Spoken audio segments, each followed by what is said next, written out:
दिवाळीच्या उत्साहाला सुरुवात होते ते वसुबारस या मंगलमय सणाने. वसुबारस म्हणजे गोवत्स द्वादशी.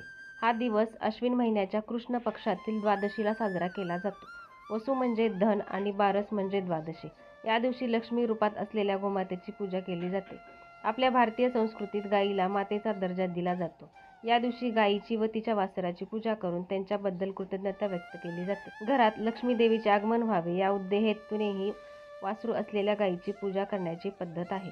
घरातील सवाष्ण बायका गायीच्या पायावर पाणी घालतात, हळद कुंकू अक्षदा वाहतात. त्यांच्या घरी गुरे वासरे आहेत त्यांच्या घरी पुरणपोळी केली जाते. मग गायीला निरांजनाने ओवाळून केळीच्या पानावर पुरणाचा नैवेद्य खायला दिला जातो. समुद्रमंथनातून उत्पन्न झालेल्या नंदा नावाच्या धेनूला उद्देशून हे व्रत आहे.